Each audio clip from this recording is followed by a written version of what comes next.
आपसे अनुरोध करती हूँ कि आप माननीय राष्ट्रपति जी को विदाई संदेश भेंट करें।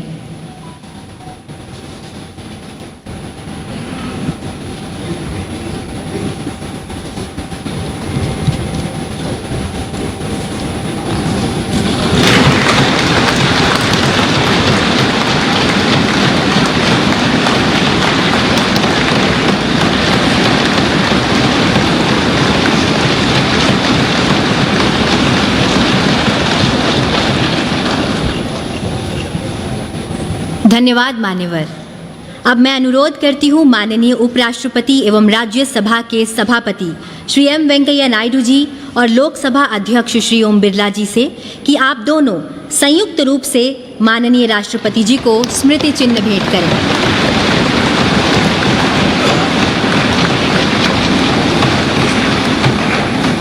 अब आप दोनों से अनुरोध है कि आप माननीय राष्ट्रपति जी को हस्ताक्षर पुस्तिका भेंट करें।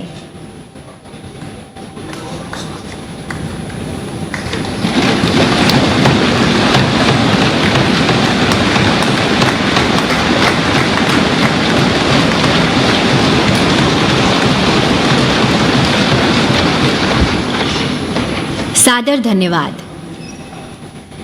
अब मैं विनम्र निवेदन करती हूँ माननीय राष्ट्रपति जी से कि वे विशिष्ट जनों की सभा को संबोधित करें और हम सभी का मार्ग प्रशस्त करें।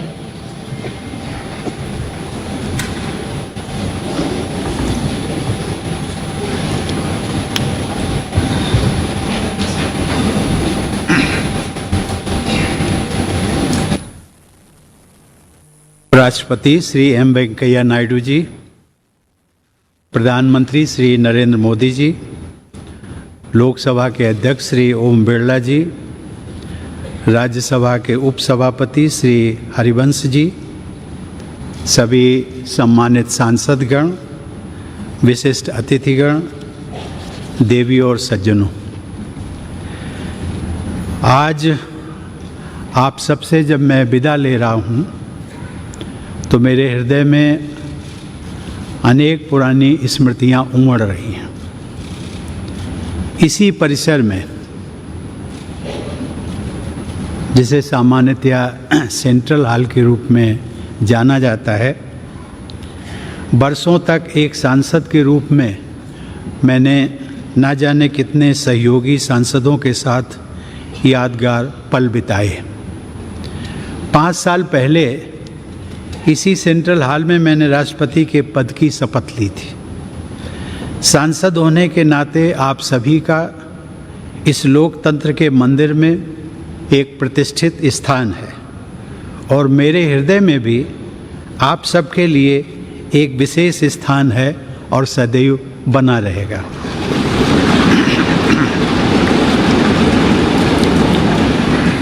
आप सबके लिए ये विशेष गौरव की बात है कि आप सब भारत की जनता के निर्वाचित प्रतिनिधि हैं।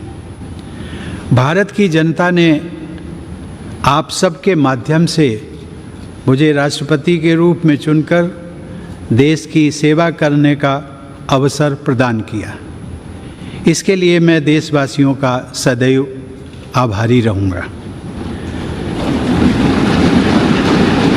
सर्वशक्तिमान ईश्वर की कृपा से जिस दायित्व को निभाने का अवसर मुझे प्राप्त हुआ, उसका निर्वहन आप सभी के सहयोग के बिना संभव नहीं था। इसके लिए मैं आप सबका भी आभार व्यक्त करता हूँ।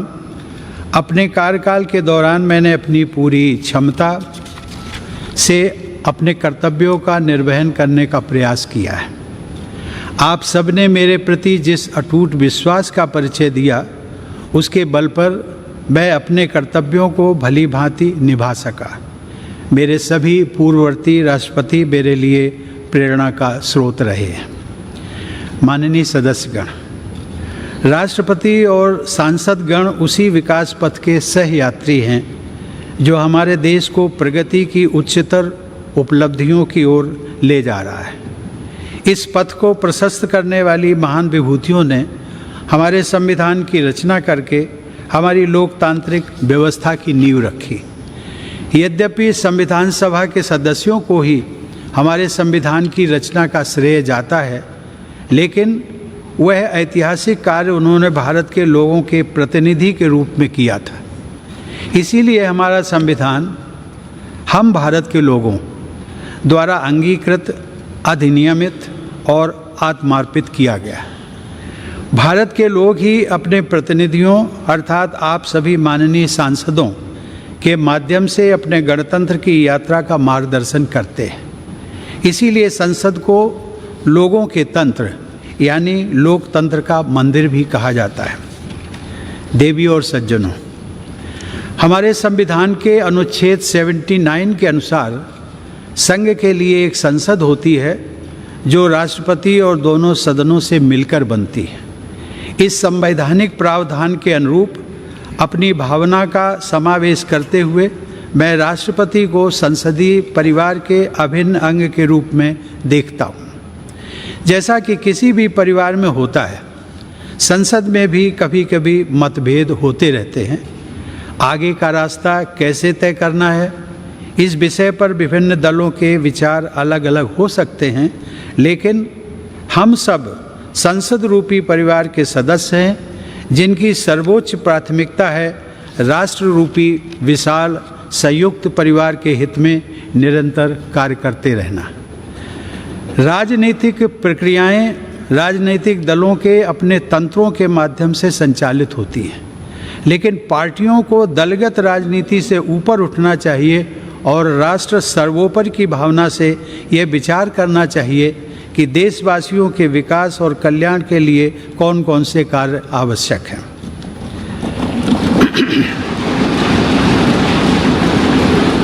जब हम पूरे राष्ट्र को एक विशाल संयुक्त परिवार के रूप में देखते हैं तो ये समझ में आता है कि पारिवारिक मतभेदों को सुलझाने के अनेक रास्ते हो सकते हैं जो शांति, सद्भाव और संवाद पर आधारित होते हैं। विरोध प्रकट करने के अनेक संवैधानिक रास्ते राजनीतिक दलों और नागरिकों को उपलब्ध हैं। राष्ट्रपिता महात्मा गांधी ने अपने उद्देश्यों को प्राप्त करने के लिए शांति और अहिंसा पर आधारित सत्याग्रह के अस्त्र का इस्तेमाल किया था, लेकिन वे दूसरे पक्ष का सम्मान भी करते थे। हमारे नागरिकों को अपनी मांगों के लिए दबाव बनाने का तथा विरोध करने का संवैधानिक अधिकार उपलब्ध है, लेकिन मेरे विचार से इस अधिकार का प्रयोग हमेशा गांधीवादी तौर तरीकों के अनुरूप शांतिपूर्ण ढंग से ही किया जाना चाहिए। माननीय सदस्यगण, मेरे कार्यकाल के दौरान 2 अत्यंत महत्वपूर्ण ऐतिहासिक आयोजन किए गए। राष्ट्रपिता महात्मा गांधी की 150वीं जयंती के उपलक्ष्य में अनेक यादगार समारोह पूरे देश में आयोजित किए गए। इस संदर्भ में मैं स्वच्छ भारत अभियान की परिवर्तनकारी उपलब्धियों का उल्लेख करना चाहूँगा। यह कहा जा सकता है कि स्वच्छता का यह राष्ट्रीय अभियान सरकार और देशवासियों की ओर से महात्मा गांधी के प्रति सच्ची श्रद्धांजलि रहा है। दूसरे ऐतिहासिक आयोजन के रूप में भारत की स्वाधीनता के 75 वर्ष पूरे होने के उपलक्ष्य में देशवासियों द्वारा आज़ादी का अमृत महोत्सव उत्साहपूर्वक मनाया जा रहा है। मैं इन दोनों ऐतिहासिक अवसरों से जुड़े अत्यंत प्रभावशाली आयोजनों के लिए देश की जनता व सरकार को बधाई देता हूँ। इन कार्यक्रमों में युवाओं से लेकर वयोवृद्ध नागरिकों तक सभी के द्वारा समान उत्साह के साथ भागीदारी और देश के गौरवशाली इतिहास से उनके जुड़ाव को देखकर मुझे हार्दिक प्रसन्नता हुई है। माननीय सदस्यगण, वर्ष 2020 में देखते देखते हमारी दुनिया बदल गई। लगभग 100 साल बाद एक वैश्विक महामारी ने मानवता को झकझोर कर रख दिया। कोविड-19 की त्रासदी के दुष्परिणामों से पूरी दुनिया अब तक जूझ रही है। वर्तमान परिप्रेक्ष्य में हम सब यह आशा करते हैं कि पूरा विश्व समुदाय इस महामारी से भविष्य के लिए उपयोगी सबक हासिल करेगा। पहला सबक यह है कि मानव समाज ये भूलने लगा था कि वह प्रकृति का ही एक अभिन्न हिस्सा है। वास्तविकता ये है कि वह न तो प्रकृति से अलग है और न ही प्रकृति से ऊपर है। महामारी का प्रकोप कुछ हद तक पर्यावरण में हुए असंतुलन से भी जुड़ा है। पिछले 2 वर्षों की विभीषिका ने यह भी याद दिलाया है कि पूरी मानवता वास्तव में एक ही परिवार है और सभी का अस्तित्व आपसी सहयोग पर निर्भर करता है। कोविड का सामना करने में भारत के प्रयासों की विश्वव्यापी सराहना हुई है।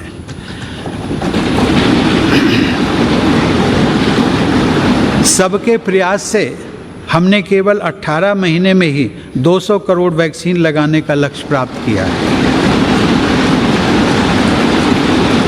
कोरोना काल में हमने 80 करोड़ लोगों को मुफ्त राशन भी पहुंचाया। यदि हम अपनी नीतियों के निर्धारण में इस वैश्विक महामारी से प्राप्त शिक्षाओं को अपनाते हैं तो मुझे लगता है कि भविष्य में किसी गंभीर आपदा के आने पर उसका सामना हम अधिक दक्षता और आत्मविश्वास के साथ कर सकेंगे। जलवायु परिवर्तन अब वाद विवाद का विषय नहीं रह गया है, बल्कि इसके परिणाम हमारे जीवन को सीधे सीधे प्रभावित करने लगे हैं। प्रकृति के प्रति सम्मान का भाव तथा मानवता की साझा नियति में विश्वास पर्यावरण की रक्षा करने में हमारी मदद कर सकता है। इस संदर्भ में ग्लोबल क्लाइमेट एक्शन में भारत की अग्रणी भूमिका तथा ऊर्जा के वैकल्पिक स्रोतों को बढ़ावा देने की पहल विशेष रूप से सराहनीय है।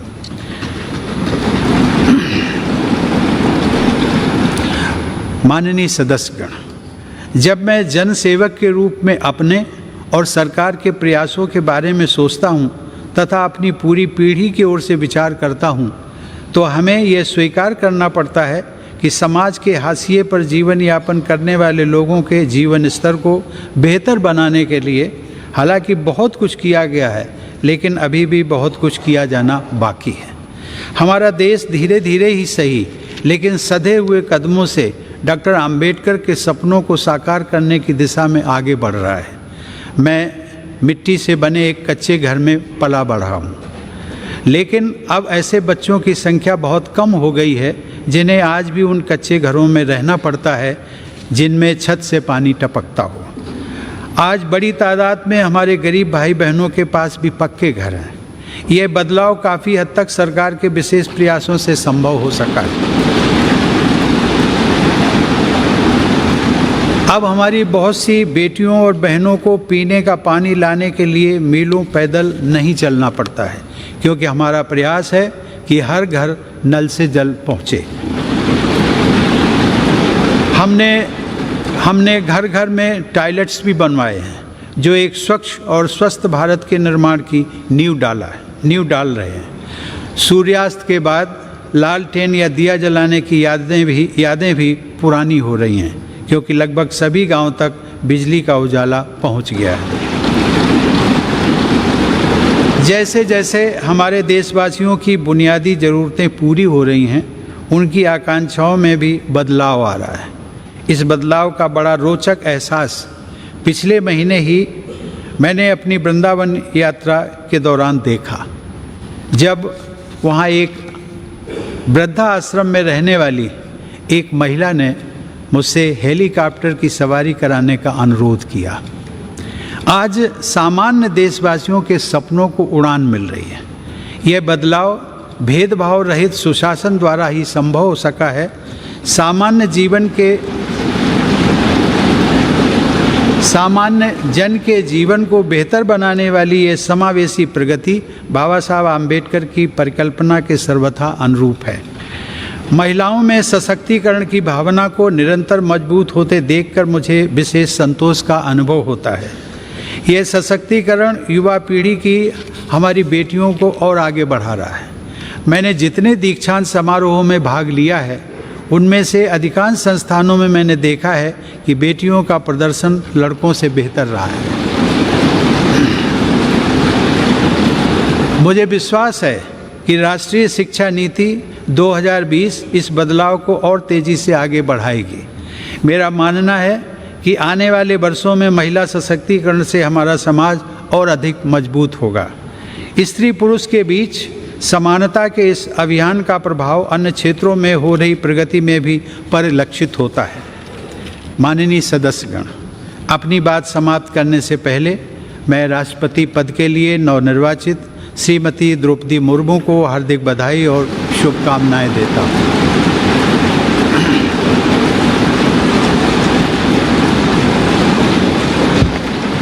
सर्वोच्च संवैधानिक पद पर उनका चुनाव महिला सशक्तिकरण को बढ़ाने के साथ साथ समाज के संघर्षशील लोगों में महत्वाकांक्षा का संचार करने वाला है। मुझे पूरा विश्वास है कि उनके अनुभव, विवेक और व्यक्तिगत आदर्श से पूरे देश को प्रेरणा मिलेगी और मार्गदर्शन भी। मैं एक बार फिर आप सभी के प्रति कृतज्ञता व्यक्त करता हूँ। आप सबके साथ काम करने का मेरा अनुभव अविस्मरणीय रहा है। आप सबने संसद के अंदर और बाहर देश की जनता के हित से जुड़े अनेक कार्य किए हैं। इसके लिए मैं आप सबको साधुवाद देता हूँ।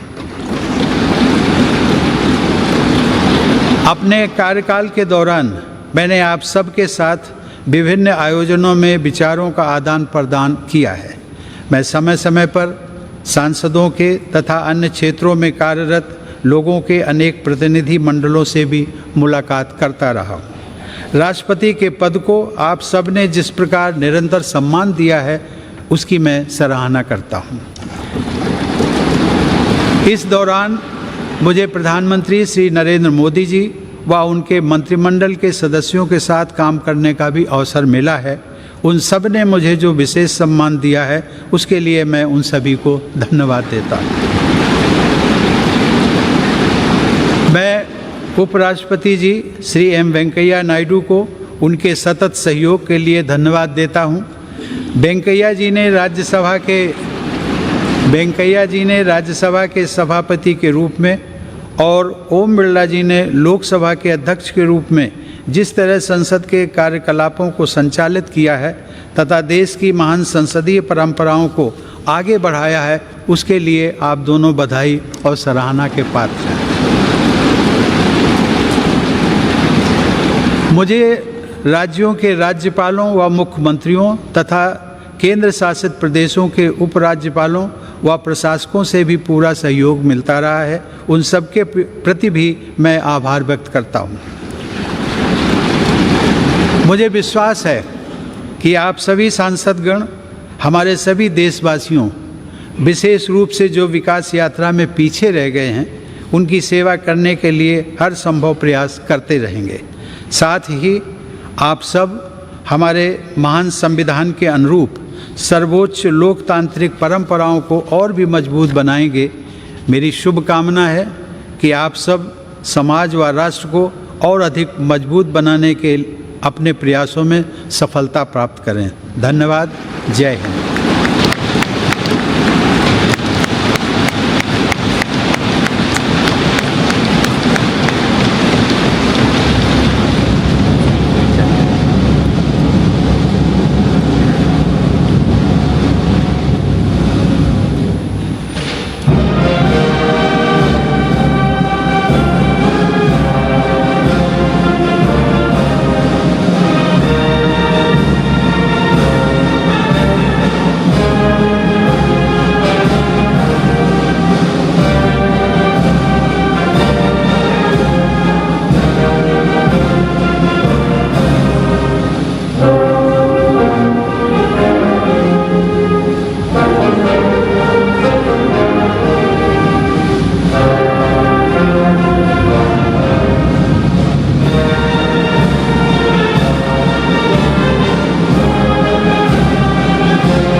कृपया कोर्टयार्ड 9